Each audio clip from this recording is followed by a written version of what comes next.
Elements of art, terms and distinctions. So with this particular section, we're going to continue with our elements of art.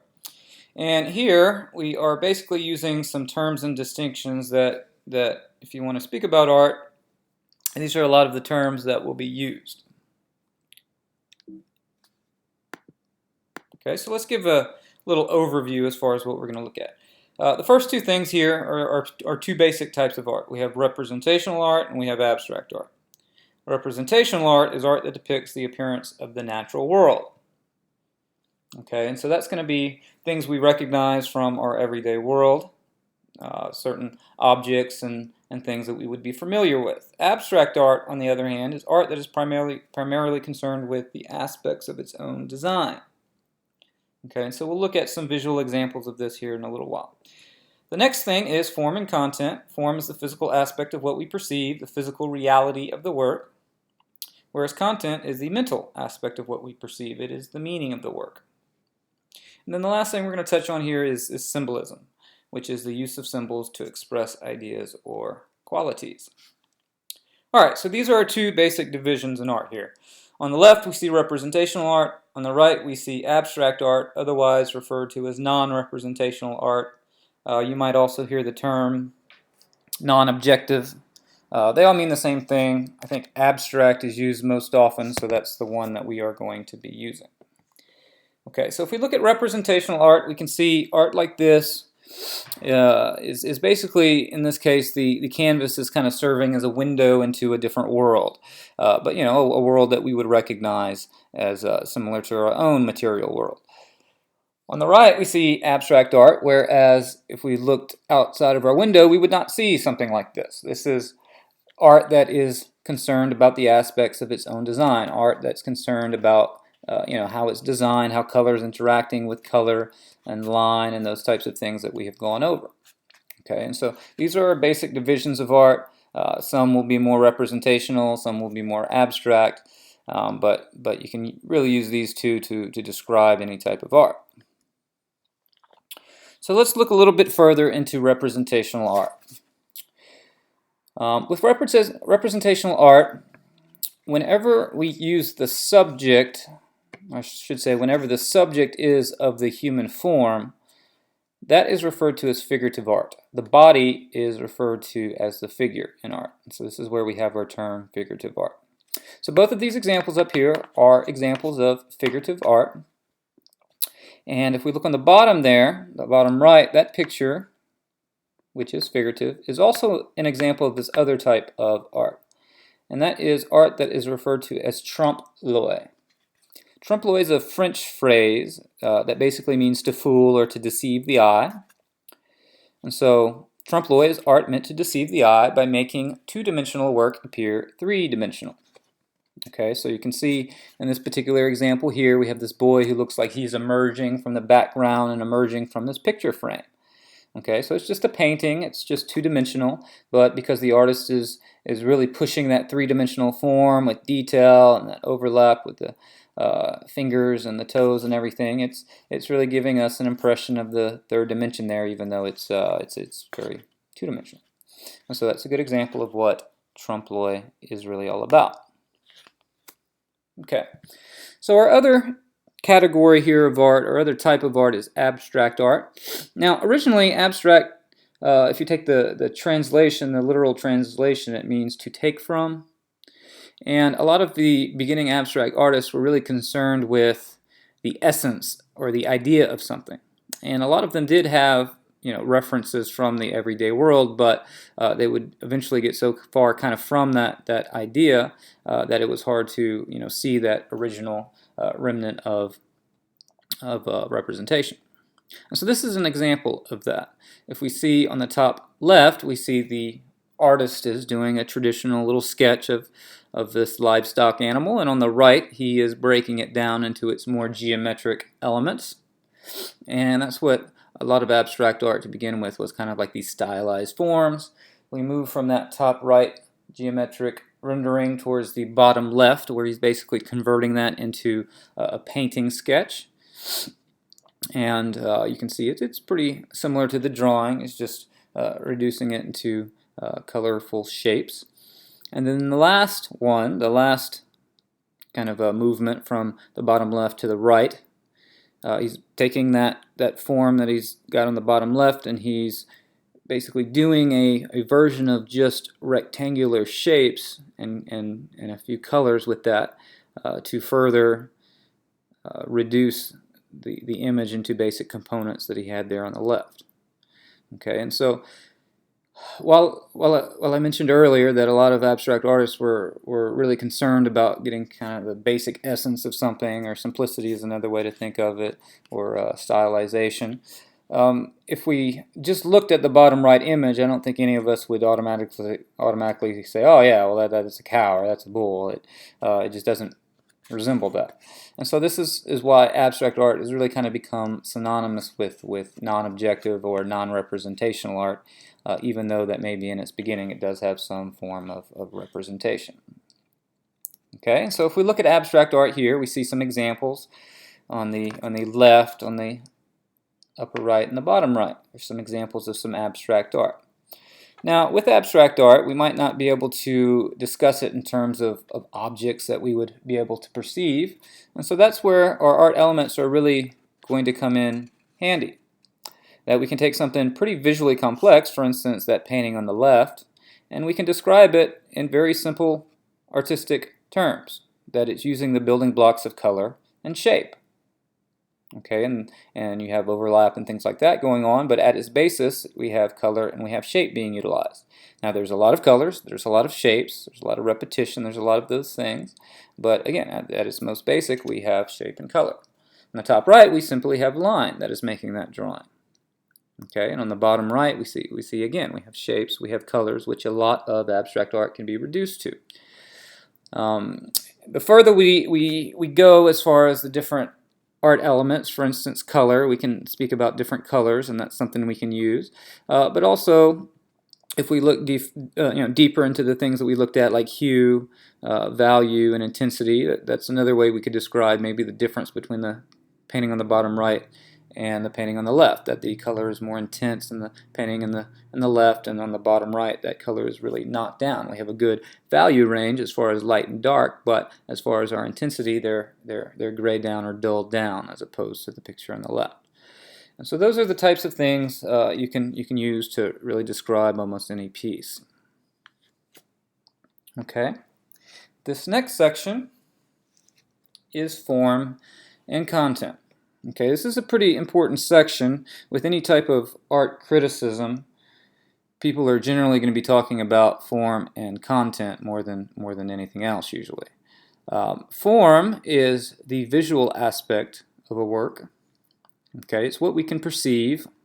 It's basically all of those things that we've gone over: line, shape, three-dimensional form, space, color. All of those things are formal aspects of art, and so we call it form. Content, on the other hand, is the meaning. It's the message. Okay, if we look at art, art is kind of this primal visual thing that we create, and so we can perceive that in terms of form. But the other part of it, it is communicative in nature, and that's where the content comes in. What is the meaning of something? Okay, and so these two things are used a lot when we talk about and critique art.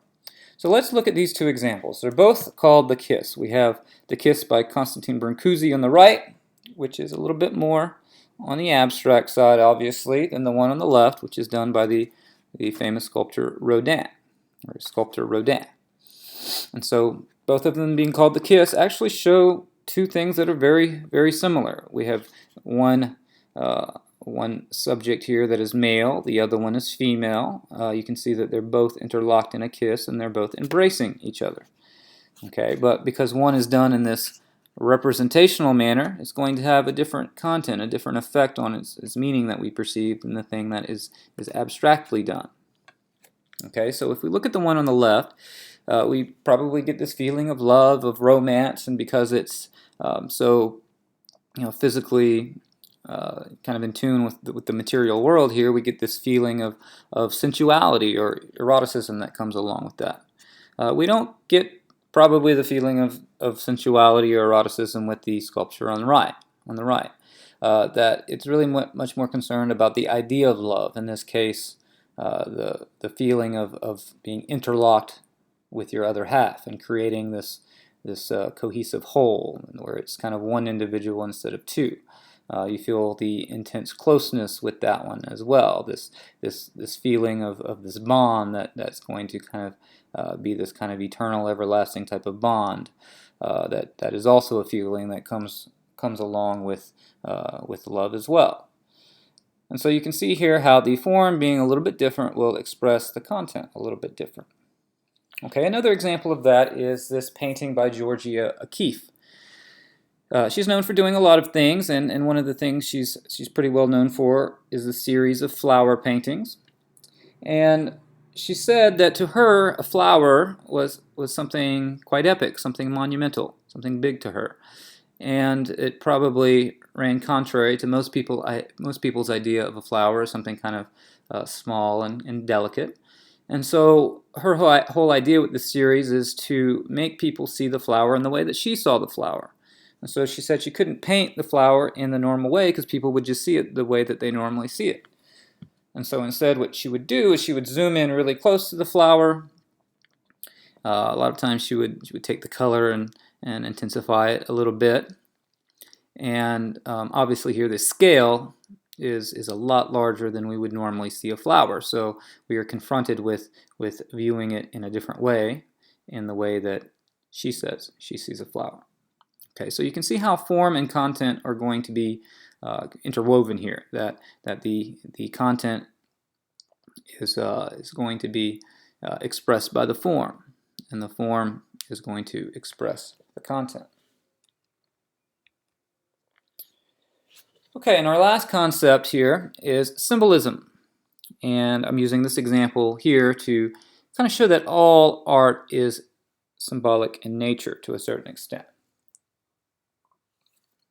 So if we look at this picture, this is a famous picture by the artist René Magritte, who is most commonly associated, I should say, with the Surrealist movement. And he's got a lot of clever things in his paintings, and this is one of them. So here we see this picture of a pipe, and underneath the pipe it says "Ceci n'est pas un pipe," which in French means this is not a pipe. So why would you paint a pipe and then underneath put "this is not a pipe"? If we look at the title of this painting, I think it translates to the treachery of images, something along those lines.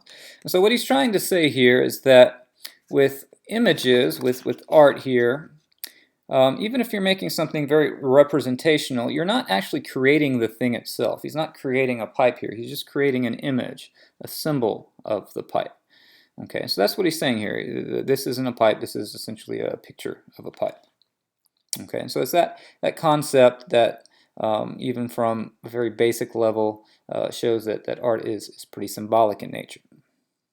Okay, we have a lot of different manifestations of this idea as well. If we look at the top picture on the left as well as the other picture in the top center, we see examples of symbolism through religious iconography. And so if we look at the one on the left, that is an image from the Eastern Orthodox Church, which has a lot of these icons, as they're referred to, these religious icons. And so there was a big controversy we'll look at when we get into art history called the iconoclastic controversy about these images, about these different icons. And eventually it was settled because the controversy was that basically people were worried about people worshiping these images as if these images were gods themselves. And basically it's established that these are just images. They're not the things themselves, that they're supposed to inspire worship to who they represent, as opposed to be worshipped in of themselves. And so this basically shows the same idea of symbolism, that in this case it's not Mary or Jesus of Nazareth shown here as a baby. It's not them themselves that are being created. It's just the symbolism that is important with these religious images. Similar to that, from the Hindu religion, we see this manifestation of one of the goddesses there.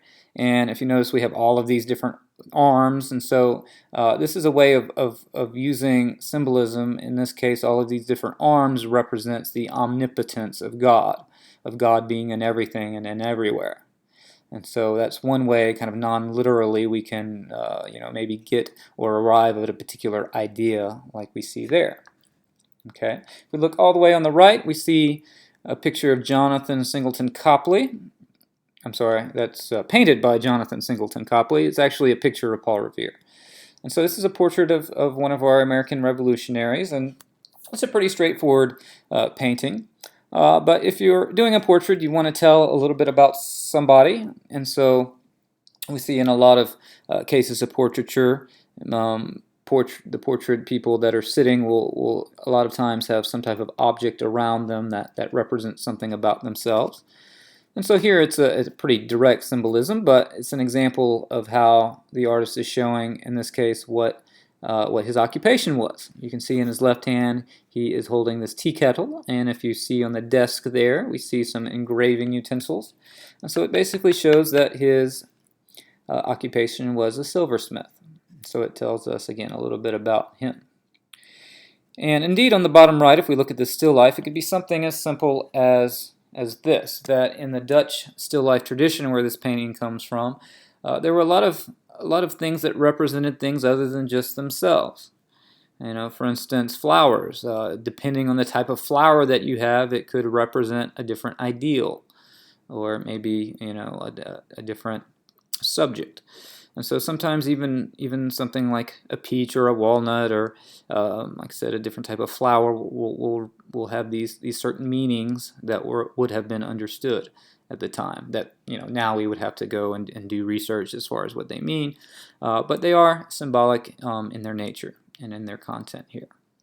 Okay, and so this is another way, kind of after we get over form and content here, this next thing, symbolism, how a lot of times symbolism, it starts with the form of the object, but then we also have that content. We have that meaning of the form as well. Okay, and so you can see how symbolism fits in here after form and content. Okay, well, we are done currently with this section. Our next section that we get to, that we'll look at here in a little bit, is going to be our principles of design.